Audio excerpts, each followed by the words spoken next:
サバイバルモードって空腹や疲労、寒さを気にするたびに行動を止められて、結局めんどくさいだけじゃないと感じることがありますよね。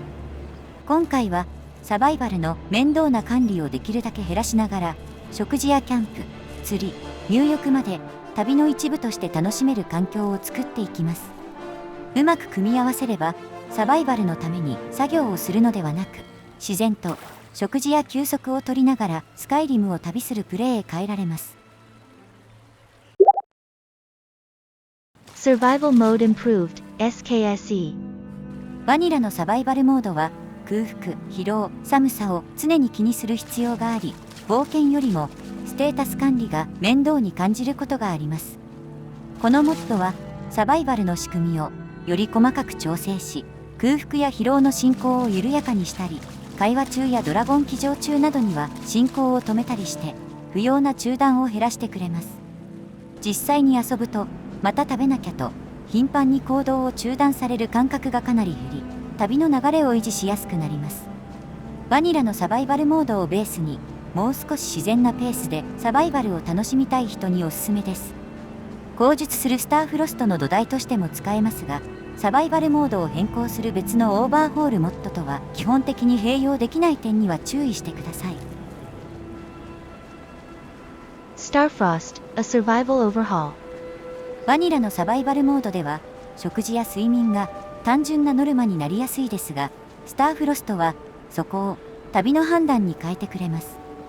休まず歩けば疲労し、寒い場所では防寒を考え、ダメージを受ければ負傷が残るので、冒険前の準備にも意味が出てきます。実際に探索すると、今日はここで休んでから進もうと自然に考えるようになり、サバイバルが邪魔ではなく旅のペースになります。フロストフォールのような厳しいサバイバルよりも軽めの方向性なので、サバイバルを楽しみたいけれど面倒すぎるのは嫌な人に特におすすめです。サバイバルモードインプルーブドを土台として必要とし、フロストフォールやサンヘルムなど他のサバイバルオーバーホールとは併用できない点には注意が必要です。Starfrost, lower hunger and exhaustion rates。 スターフロストを使ってみて、方向性は好きだけどお腹が減るのが少し早いと感じた人にはこのモッドが便利です。空腹と疲労の進行を 30% または 50% 遅くできるので、サバイバルの仕組みは残しながら食事や睡眠の頻度だけを減らせます。実際に長時間ダンジョンを探索していても、途中で何度も立ち止まって食事をする必要がなくなり、冒険の流れを保ちやすくなります。個人的には 30% 低下がサバイバル感を残しつつ負担を減らすバランスとして使いやすいと思います。3種類の設定から1つだけ選ぶ必要があるので、自分のプレイペースに合わせて選んでください。Simple Simon Rim Widgets。 サバイバル要素を増やすと、今度は今どのくらい疲れてる？食事の効果はいつ切れる？と確認する作業が増えてしまいます。このモッドはスターフロストの空腹や寒さ、休息、負傷、食事バフなどを画面上に表示して、こうした確認を簡単にしてくれます。実際にプレイするとメニューを何度も開かなくても状態が目に入るので、サバイバルの管理している感覚がかなり薄くなります。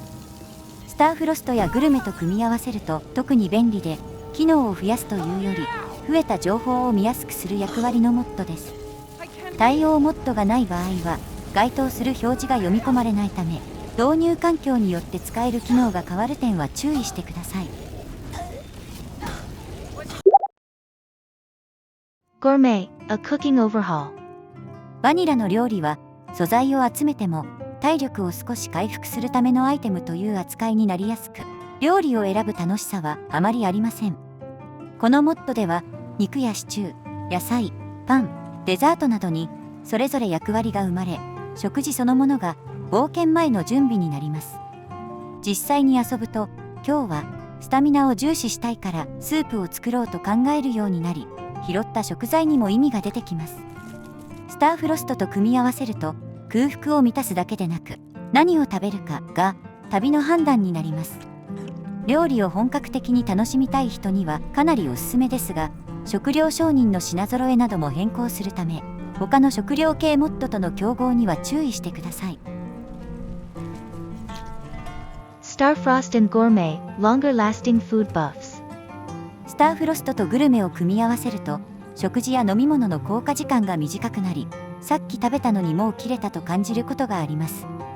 このパッチは、その組み合わせによって短くなった食事、飲み物などのバフ持続時間を元に戻してくれます。実際にプレイすると、料理を楽しみながらも、効果を維持するために何度も食べ直す必要がなくなります。特に、ゲーム内時間の進み方を早くしている環境では便利です。グルメの料理システムそのものを変更するモッドではなく、スターフロストとの組み合わせで生まれる負担を調整するものなので、両方を使っていて食事管理が忙しいと感じた人に向いています。スターフロストとグルメの両方が必要なので、単体では意味がない点には注意してください。Herbal drinks and poultices match by addition.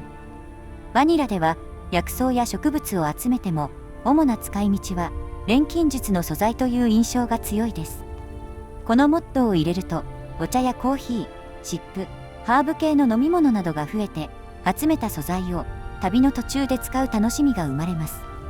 実際に探索していると、寒い場所ではお茶を飲み、病気になったら薬草系のアイテムを使うなど、その場の状況に合わせて持ち物を選ぶようになります。グルメとは役割が違い、料理だけでなく、飲み物や薬草で旅を整える部分を補ってくれるのも魅力です。効果には体力やスタミナの消耗、ストレス増加などの代償もあるので、便利だからと使えばいいわけではないところも面白いです。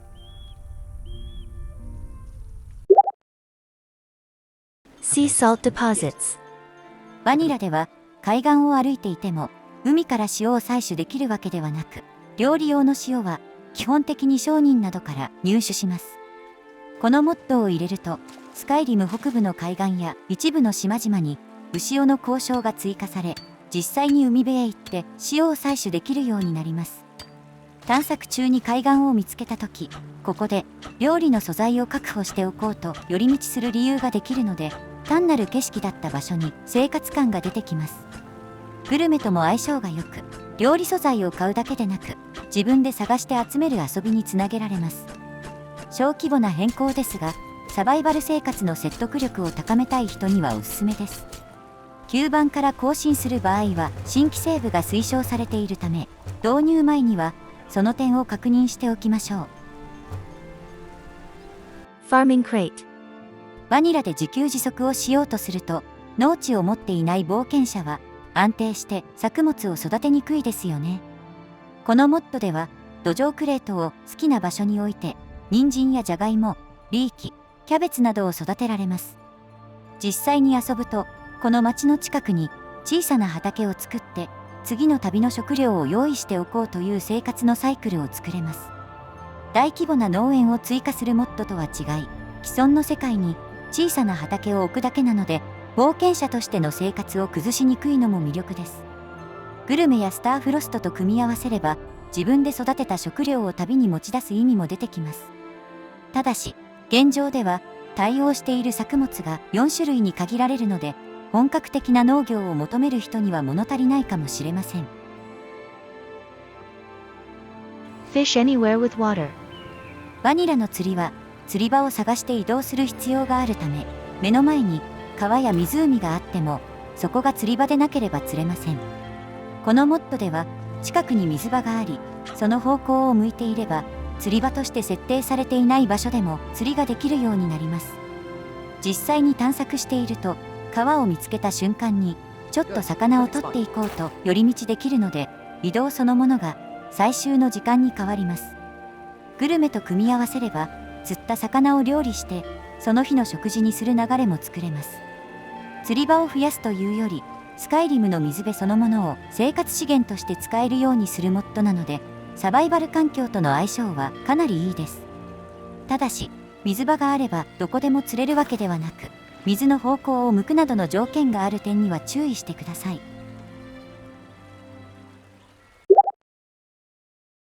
Always with a bedroll. バニラでは町や宿屋から離れた場所で夜になった時、サバイバル環境では特にどこで寝ればいいという問題が出てきます。このモッドなら寝袋を持ち歩いて必要な場所に設置して眠れるようになります。実際に山道を歩いて疲れてきたら平らな場所を探して寝袋を広げ、その場を一晩のキャンプにできます。スターフロストの休息や負傷回復とも相性が良く、冒険の途中でちゃんと休むという行動が自然になります。テントまで組み合わせれば簡単なキャンプとしての雰囲気も出せます。宿屋へ戻らなくても休める自由さがある一方、セルを離れると設置物が消えるため、固定拠点として使うモッドではない点には注意してください。Light a campfire with magic. バニラでは消えている焚き火を見つけても魔法や松明で自由に火をつけることはできません。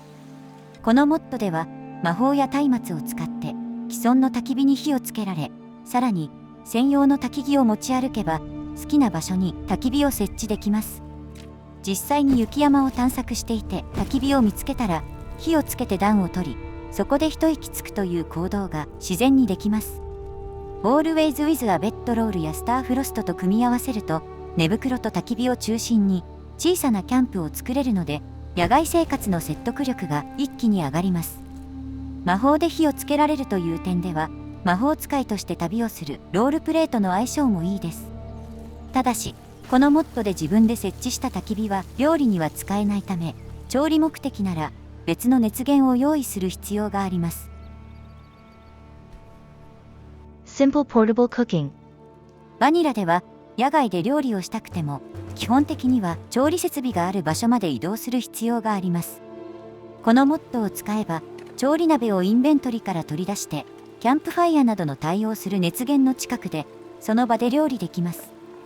実際に旅をしていると焚き火を見つけたら寝袋を広げ、鍋を取り出して料理を作るという一連の流れができるので、キャンプが雰囲気だけで終わらなくなります。グルメと組み合わせればその場で何を作るか考える楽しさも加わります。Always with a bedrollやLight a campfire with magicとは特に相性が良く、3つを組み合わせると野外生活の流れがかなり完成します。ただし調理には対応する熱源が必要で、このモッド単体でどこでも料理できるわけではありません。Wash and rinse, simple bathing. バニラでは川や湖のそばにいても体を洗うという行動はできず、長旅の後もキャラクターはそのまま町へ戻ることになります。このモッドを入れると石鹸を使って水場で体を洗えるようになり、入浴後には疾病耐性や商店での価格にメリットもつきます。実際に長いダンジョン探索を終えて川に立ち寄り、体を洗ってから町へ向かうと旅をしている感覚がかなり強くなります。シンプルインバスとは役割が違い、こちらは自然の水場で手軽に体を洗うためのモッドです。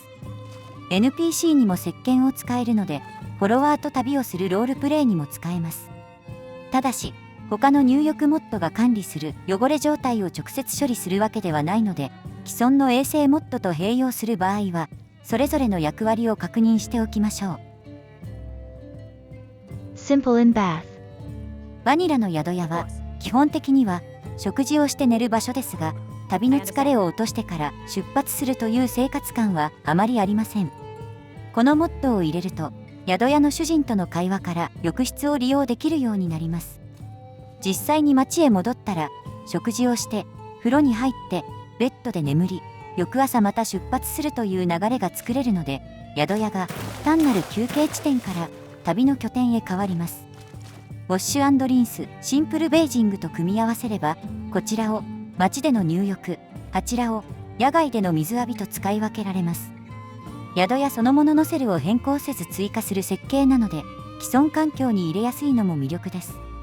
ただし浴室の収納は安全ではなくリスポーンするため、アイテム保管には使わないようにしましょう。今回の目的はサバイバルを面倒な管理ではなく、スカイリムを旅する理由に変えることです。食事、釣り、農業、キャンプ、料理、入浴まで組み合わせると冒険そのものに生活のリズムが生まれます。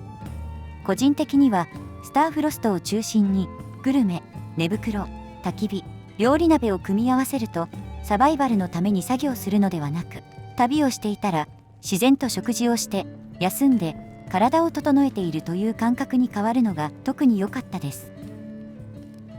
紹介させてもらった中で気になったモットはありますか？ぜひコメントで教えてください。それではまた別の動画でお会いしましょう。またね。